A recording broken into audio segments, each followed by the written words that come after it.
tenemos sobre el escritorio las noticias, los comentarios y todo lo concerniente al tema de salud, tanto a nivel local como a nivel internacional. Señores, miren, una de las cosas que más nos preocupa a nosotros, los que estamos ligados con el mundo de la salud, es el hecho de que se preconiza desde el punto de vista legal, desde el punto de vista de derecho a la vida, derecho a la salud, derecho a poder concertar, digamos, todo lo relativo a ese bienestar que todo ser humano tiene derecho, por el hecho de ser humano, el derecho a la salud. Y el caso de los autistas en la República Dominicana es uno de los capítulos que nosotros podríamos decir donde se aprecia más el desamparo por parte de las autoridades, por parte de Ministerios de Salud, y más que Ministerio de Salud y todo esto, yo pienso que el Estado Dominicano, luego de tener 2 años de haberse promulgado la ley 34-23, la población autista, sus familiares, pues sufren la indiferencia de la atención para estos seres humanos que tienen unas características especiales y que, a decir la verdad, nosotros vemos, por ejemplo, que las personas que viven con ese espectro del autismo tienen unas potencialidades que muchas veces no se explotan, no se desarrollan, y hay una gran cantidad de personas que a lo largo de la historia han tenido esta condición y han decollado a través de las artes, a través de la pintura, de la música. ¿Y por qué no? Nosotros no tenemos, por ejemplo, un registro nacional donde esa ley 34-23 establece ¿y por qué ese registro? Bueno, porque los datos son fundamentales, son relevantes para ver cuál es la realidad de esa condición del espectro autista en la República Dominicana y esos servicios que se requieren a partir de la necesidad. Evidentemente, si no sabemos cuántas familias viven con esta condición, entonces evidentemente que ese trastorno del espectro autista pues será, ¿verdad? Seguiremos trabajando, seguiremos simplemente como una voz que clama en el desierto, pero ¿qué pasa con esta familia? Bueno, que necesitan una serie de requerimientos por la condición particular que tienen los que padecen del trastorno del espectro autista, pero que desafortunadamente, pues, ese servicio no se ofrece a nivel como manda esa ley 34-23. Entonces, el tiempo pasa, el tiempo se va tragando, digamos, a la oportunidad que tienen esos niños de exponerse tempranamente a todo lo que implica las estimulaciones tempranas, el apoyo por parte de psicología, la terapia que requiere, y una cosa muy penosa, que muchos de estos niños pues son clase media baja o clase baja. O sea, estamos hablando de personas que no tienen acceso a servicios de salud. El ir donde un psicólogo, por ejemplo, implica que tienen que hacerlo por sus propios medios. Los servicios en salud mental, ¿verdad?, son bastante costosos, no están en cobertura. La Seguridad Social, los servicios que ofrece tradicionalmente en la medicina tradicional, una consulta de ginecología, una consulta de pediatría, apenas paga 500 pesos fiado, como yo digo, ¿verdad? Y evidentemente que al no estar salud mental incorporado a esto, pues entonces ese fiado no le toca al que tiene una condición que requiere servicio en salud mental. Entonces, ya han pasado 2 años de promulgada esta ley y todavía no tenemos un registro, no tenemos prácticamente nada de lo que plantea esa ley. Y entonces ahí muchas veces nosotros decimos, pero ¿para qué? Nosotros aprobamos, promulgamos leyes si no la vamos a cumplir. ¿Mm? Entonces ese es un dilema muy fuerte. Tenemos un paquete de leyes, tenemos un Congreso que produce leyes, pero entonces un Estado que no es capaz de poner en ejecución esas leyes. De manera que nosotros abogamos, y a propósito fue en el día de ayer, ¿no? Sí, ayer, el Día Mundial del Autismo. El Día Mundial del Autismo, esa condición, que es una condición donde conocemos poco, ¿verdad? A decir verdad, de todo lo que implica el autismo, pero la verdad es que entre los niños, las niñas que viven con trastorno del espectro autista, pues hay una potencialidad enorme. Son niños que tienen características especiales, pero que tienen una inteligencia especial a sí mismos, como ellos son especiales. Y hay unas, por ejemplo, en las artes, en la música, en la pintura, en la danza, son extraordinarios. Viven en un mundo introvertido, pero el exponerlo de manera, digamos que de una manera acelerada, de una manera constante a las terapias que se requieren, pues es una necesidad para explotar toda la potencialidad que tiene una persona que vive con esta condición y que no sea una carga para la familia, que pueda entonces desarrollarse. Ese es el espíritu de esa ley, pero esa ley se aprobó.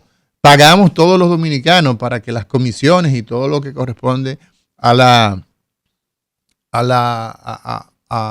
promulgar y a desarrollar y a tener una pieza legislativa, pero bueno, sin ningún efecto para fines prácticos. Así es, doctor, y definitivamente las autoridades deben tomar medidas, y con este tema de la ley, no solamente que esté todo escrito ahí, sino que haya un cumplimiento, porque sin duda el tema de un diagnóstico de autismo en una familia trae un drama consigo, porque no es solamente el lograr ese diagnóstico, que sabemos que para muchas familias que no cuentan con los recursos económicos para llegar hasta el diagnóstico, pues esto es cuesta arriba. Entonces, luego de ese diagnóstico, ese niño que tiene la condición necesita seguimiento, necesita terapias, necesita una educación especial, necesita una alimentación distinta, y todo eso implica gasto económico que muchas familias no cuentan con los recursos para poder hacerlo, y entonces ahí se ve ese niño o esa niña pues en desventaja frente a quizás otras familias que sí puedan tener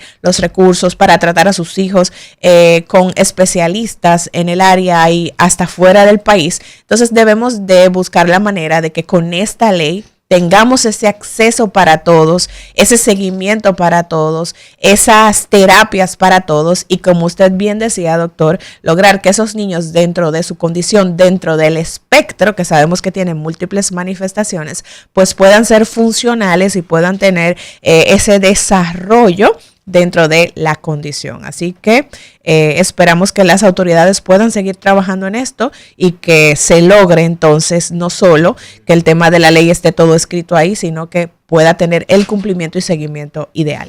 Así es, y ojalá que nosotros entonces podamos tener en el corto tiempo pues una respuesta para que las personas y las familias sobre todo que viven con esta condición pues puedan desarrollarse, ¿verdad? Y todas esas ventajas que se obtienen cuando de manera temprana usted tiene la posibilidad de recibir los estímulos en términos de comunicación, de interacción, en términos de esa restricción que tiene la persona que vive con esta condición, que es una diferencia abismal la que se da cuando usted tiene una persona que es beneficiario de terapia física, de el aporte en materia de salud mental, todos esos aspectos de deporte, de estimularlo para ver en qué es que esa persona se destaca. Es muy diferente a cuando lo dejamos a una evolución natural de su condición. Claro, es así. Bueno, hay otra información, doctor, y es un tema que se ha comentado en múltiples ocasiones, y es la propuesta de crear un registro digital para los pacientes y de esa forma mejorar los servicios de salud. Entre las ventajas del registro médico unificado se encuentran evitar la duplicación de pruebas médicas, facilitar la atención médica rápida y eficiente en emergencias y mejorar la coordinación entre los especialistas, entre otras cosas. El diputado por la provincia María Trinidad Sánchez Stalin Vázquez presentó un proyecto de ley para poder crear este registro médico unificado, que sería un sistema centralizado de almacenamiento digital de información de salud de los ciudadanos. El sistema permitiría optimizar la atención médica, garantizar la seguridad de los datos y facilitar la interoperabilidad de la información entre instituciones de salud, según lo explica el proyecto. Esto es un proyecto interesante, doctor, porque sabemos que cuando un paciente tiene que ir de un especialista a otro, de un centro médico a otro, muchas veces tiene que repetirse pruebas, volver a establecer ese historial médico, porque cada especialista necesita conocer cuáles son las condiciones de base de ese paciente,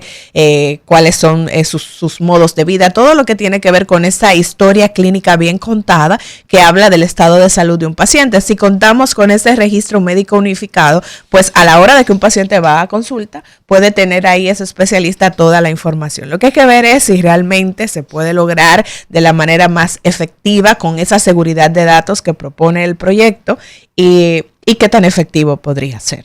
Bueno, mira, la verdad es que nosotros estamos desde el año 2006, oigan bien, estamos hablando de 19 años, 19 años, 18 años más o menos estaríamos hablando.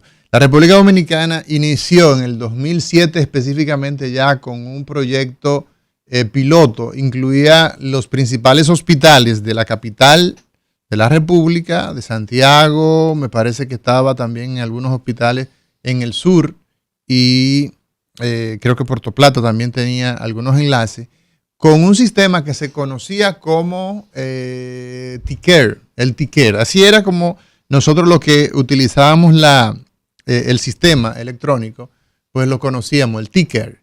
Ese proyecto lo que hacía era que todo lo que concierne a la información del paciente, pues se introducía en esa base de datos y entonces no importa que ese paciente venía de Barahona, por ejemplo, si el hospital de Barahona estaba enlazado, pues cuando él venía al Darío Contreras o al Padre Villini, que fue en los dos lugares donde yo pues vi el sistema, sobre todo en el Darío Contreras, porque cuando inicié cirugía general en el hospital Padre Villini aún no estaba en ejecución, pero ya estaban instalados algunos equipos. El asunto es que el beneficio que resultaba de tener la información del paciente en un sistema es que lo que el médico recoge cuando llega el paciente,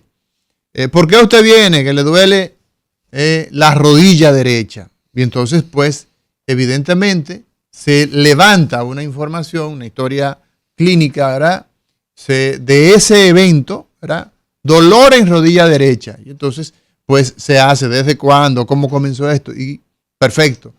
Se colocaba, digamos, una presunción clínica preliminar. Bueno, aquí hay una artrosis porque la edad que tiene el paciente, lo que se recogió y esa conclusión clínica, por ejemplo, preliminar que establecía el facultativo, quedaba asentada, se solicitaba una radiografía, por ejemplo, y el resultado de esa y se describía. Bueno, pues esa persona luego viajaba a otra parte o volvía en su misma comunidad al mes con el mismo problema. Entonces el médico pues revisaba, bueno, aquí hay una radiografía, este paciente vino hace un mes, se le puso tal medicamento, dice el paciente que mejoró solamente con el medicamento, entonces ya tú tenías una información donde podía entonces migrar a otro tipo de estudio, ¿verdad? Claro. Bueno, este paciente entonces requiere que hagamos una sonografía de rodilla, vamos a ver, porque si en la radiografía anterior no soy yo que existía la artrosis que sospechábamos, entonces vamos a hacer una sonografía a ver si hay líquido, a ver qué elementos.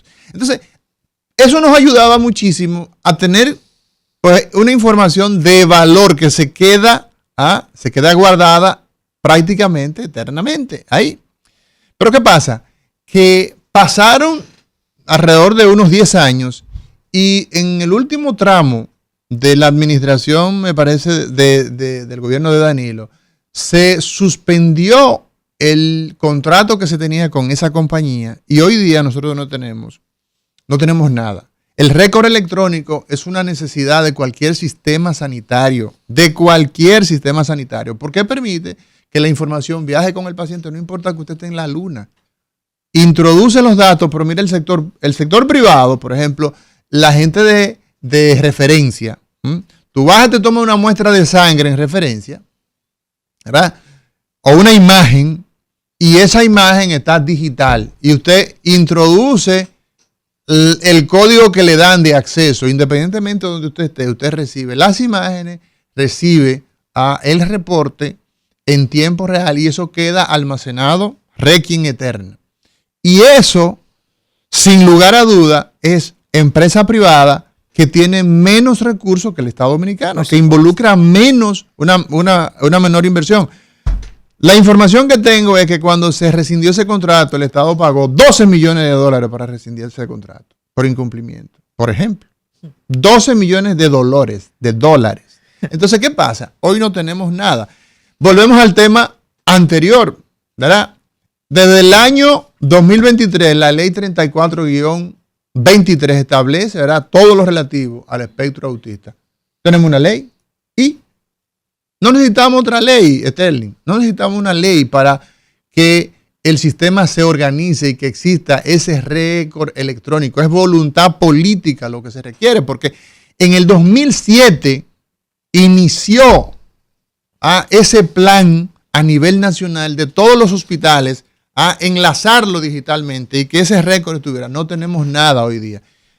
Yo creo que sí, tenemos algo, deuda. ¿Por qué? Porque ese proyecto probablemente que involucró los 12 millones para pagar para rescindirlo a la compañía que lo trajo, más lo que se pagó inicialmente, la cantidad de millones de dólares que hay, eso es quizás el balance negativo. Se requiere, pero esto lo utilizan la mayoría de los gobiernos nuevos llegan, quieren un récord electrónico. ¿Por qué? Porque eso se compra, y en las compras y en las contrataciones ahí están los temas de corrupción más importantes en la República Dominicana, tanto en construcción, en obra de block y cemento, como en compras en términos generales. Y lo que usted mencionaba, doctor, todos los ministros que llegan, Liz, todos los ministros que llegan quieren poner, todos quieren tener su récord electrónico. ¿Por qué? Porque eso implica compra, y compra es una posibilidad de lucro personal, de manera personal. Exacto. Claro, entonces en ese sentido voy muy de acuerdo con lo que usted mencionaba. No necesitamos leyes nuevas, necesitamos que se cumpla lo que está y que no se politicen temas tan fundamentales como salud, educación, por ejemplo, también. Esos son temas que deberían estar aparte de todo lo político. Si hay algo que se está implementando, una estrategia, un proyecto, y funciona, cuando llega un gobierno nuevo, eso hay que darle seguimiento, no eliminarlo, porque es un tema fundamental, derecho de la ciudadanía, y si estamos garantizando con esas estrategias que el seguimiento a los pacientes sea más cercano, que podamos tener información más precisa, pues eso hay que continuarlo, no eliminarlo para luego buscar la forma de lucrarme como persona, que ese es el problema más grave que tiene la política, de que todo el que llega a una función pública lo que busca es pues llenarse los bolsillos, cuando usted está ahí en una función pública para servir a la población. Bueno, y te digo una cosa, mira, tú tienes el caso, Liz, de la persona que llega al hospital de Jaquimelle, ahí en Jaina, le hacen una tomografía y ocurre que ese paciente le dice el médico: mira, aquí hay una contusión cerebral, un golpe en la cabeza. Le hicieron una tomografía, al frente le hicieron una tomografía, pero sucede que la tomografía se le entrega un CD a esa persona. Y ocurre que cuando ven que hay una contusión, dicen: bueno, aquí no podemos nosotros atencionar a esta persona, no podemos darle una atención más allá de los primeros auxilios. Pero ¿qué sucede? Ese paciente se refiere al Darío Contreras. ¿Sabe qué? Que ese paciente hay que hacerle otra tomografía cuando llegue al Darío. ¿Por qué? Porque tú no tienes referencia, porque le quedó el CD. Claro. ¿Ok? O porque simplemente no le entregaron la imagen, ¿verdad? O le hicieron una grabación y tú dices, yo no sé si ese corresponde a esto. Con récord electrónico usted se ahorra muchísimos recursos, tiempo y que esa información no se pierda. ¿Por qué? Porque cada vez, mucha gente, y esto es importante que las personas que nos siguen en Cátedra Médica entiendan, cuando usted se hace una imagen, esa imagen es un documento que se queda en el tiempo y que sirve de referencia. Muchas veces nosotros tenemos pacientes que desarrollan una enfermedad a nivel cerebral. Y tú dices, bueno, pero usted se hizo hace tanto tiempo una imagen. Sí, pero yo la boté. Claro, no, la gente la esa bota. información, no importa que haya pasado 1, 2, 3, 10 años, esa información es de referencia porque nos sirve de testigo. Mira, hace 5 años usted tenía, y nos ocurre mucho, sobre todo con los tumores, ¿verdad? Con los tumores benignos a nivel del cerebro, donde nosotros vemos, por ejemplo, que una lesión pequeñita, por ejemplo, un meningioma, que es un tumor benigno, lo encontramos bien pequeñito. Cuando lo encontramos, es como un hallazgo, estábamos buscando quizás dolor de cabeza y nos encontramos con ese pequeño tumor. Y sucede que decimos, mira, en un año nosotros vamos a repetir esa imagen, o en 6 meses, no pasa nada. Entonces, pasa el año y no hay ninguna modificación. Bueno, pues ya tú tienes ahí un referente. Dice, mira, nosotros encontramos esto hace un año, pero usted no sabe cuándo comenzó a hacer crecer. Pero si a los 5 años tiene el mismo tamaño, entonces olvídese de eso. Claro. Y hágale entonces una imagen cada 2, cada 3 años. ¿Por qué? Porque esa lesión, solo con esa imagen de referencia, nos va a servir de testigo de la evolución en el tiempo. Entonces, los estudios, así mismo los laboratorios, no se botan, usted los guarda y lo tiene como referencia. ¿Por qué?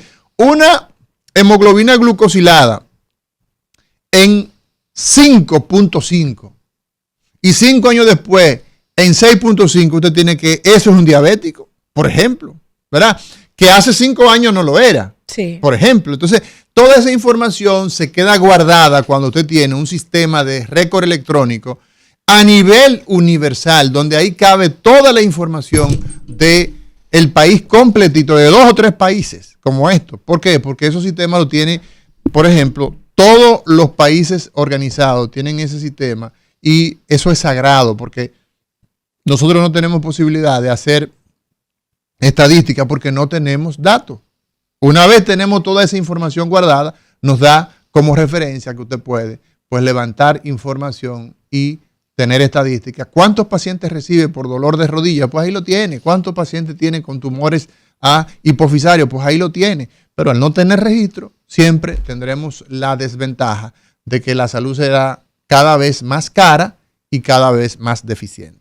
Así es, creo que tenemos brevemente espacio para poder comentar otra noticia y nosotros aquí hemos hablado de la importancia de trabajar en la prevención en el caso de las enfermedades no transmisibles. El ministro de Salud Pública ha estado hablando al respecto en múltiples ocasiones de trabajar en la prevención y justamente pues esta noticia tiene relación con ello de que el tema de la prevención lo califican como clave para poder frenar el avance silencioso de las enfermedades crónicas como obesidad, diabetes, hipertensión y las afecciones cardiovasculares que representan una de las principales amenazas para la salud mundial. De acuerdo a los Objetivos de Desarrollo Sostenible, el reto de reducir en 1/3 la mortalidad prematura por enfermedades no transmisibles al año 2030, pues se logrará justamente mediante la prevención y tratamientos efectivos, lograr identificar a tiempo a esos pacientes, diagnósticos oportunos, tratamientos, seguimiento ideal para estas enfermedades que logren que el paciente se mantenga en un buen estado, sin que se descompensen, que es lo que ocurre con muchas de estas enfermedades crónicas, que el paciente muchas veces lo desconoce y se da cuenta de que es hipertenso o es diabético cuando hace algún tipo de crisis. Entonces hay que trabajar primero en la parte de la prevención, hábitos saludables, buena alimentación, evitar el sedentarismo y segundo, si ya no se ha logrado establecer ese hábito saludable en la gente, pues lograr la identificación temprana de estas enfermedades que sabemos que tienen un impacto significativo en la salud de la gente, en salud pública y mortalidad a nivel del mundo. Yo pienso que la Organización Mundial de la Salud ha dedicado, creo que en el año 2014, hizo un editorial refiriéndose a la necesidad de que los estados asumieran el rol de la lucha contra las enfermedades crónicas no transmisibles. Hipertensión, diabetes son las dos enfermedades junto con, digamos, el nivel alto de colesterol, la hipercolesterolemia, que son de las condiciones que más afectan a nivel de salud pública. Y ello implica que la lucha con el control de estas dos enfermedades son capítulos ya definidos a nivel regional. Entonces, ¿qué pasa? Que hay una serie de compromisos que hay que asumir, pero no compromisos desde Ginebra, ¿verdad? Desde Europa, cuando el país envía a un representante, sea el ministro o sea un viceministro, que va a esos foros y entonces se reúnen y se firman acuerdos, sino a nivel de las comunidades. Mientras nosotros no tengamos que las personas puedan ir a ese centro de atención primaria con capacidad resolutiva, donde se le tome la presión a las personas de manera adecuada, donde se verifique que su glicemia está en qué rango y que inmediatamente se hace ese diagnóstico, se implementen acciones de cambio de estilo de vida, número uno, y una medicación efectiva con las características que se requieren. Nosotros vamos a tener que nuestros pacientes van a estar pues padeciendo, y lo peor, que esas enfermedades derivan en otras condiciones que son ya de alto costo y de gran discapacidad, como es el caso del accidente cerebrovascular y como es el caso de las enfermedades cardiovasculares, el caso del infarto agudo al miocardio, que son costosísimas. Entonces, cuando tú puedes el tratamiento de una persona de por vida, tratarlo con una décima parte de lo que te cuesta cuando tienes que atenderlo en una situación ya de un desenlace quirúrgico, no tiene sentido. ¿Por qué? Porque tienes que hacer grandes inversiones y muchas veces la discapacidad pues mata a ese paciente funcionalmente a esa familia. Entonces nosotros entendemos que más que los esfuerzos que se hacen de publicidad y de todo esto, es el esfuerzo de fortalecer las comunidades, de fortalecer en los barrios, en los municipios, esas unidades, y que esas medicaciones lleguen de manera accesible. ¿Por qué? Porque tú tienes un diabético que le dice, bueno, vamos a usar DAPA, vamos a usar metformina, cualquier molécula de esa, le cuesta a una persona 50,000 pesos al año. Solamente un medicamento. Aquí los medicamentos nuestros son excesivamente caros. Comprar medicamentos en la República Dominicana y versus comprarlo en España, en Europa, tú dices, pero ¿cómo es posible que en Europa sean 40% más barato que en la República Dominicana? Pero ¿cómo es posible que en Colombia los medicamentos sean 45% más barato que en la República Dominicana? Aquí hay un problema serio. ¿Por qué? Porque no solamente es el problema de identificar al paciente tarde, es que cuando pones un medicamento a la población, tú no tienes la garantía, no hay farmacovigilancia, tú no sabes si lo que esa persona está usando tiene los miligramos y las características que el médico requiere. Entonces el paciente se está tomando algo que no le está haciendo efectivo y al final tiene el mismo desenlace como si no estuviera utilizando nada. ¿Por qué? Porque la calidad de los medicamentos aquí es inalcanzable para la mayoría de la población. Señores, hemos llegado al final de este primer segmento, que es sobre el escritorio, las noticias, los comentarios en el mundo de la salud. En breve entramos con el plato fuerte, la doctora Nahuel Mercedes, oftalmóloga, neurooftalmóloga, va a hablarnos el día de hoy de todo lo relativo a las enfermedades oftalmológicas comunes. Ya volvemos.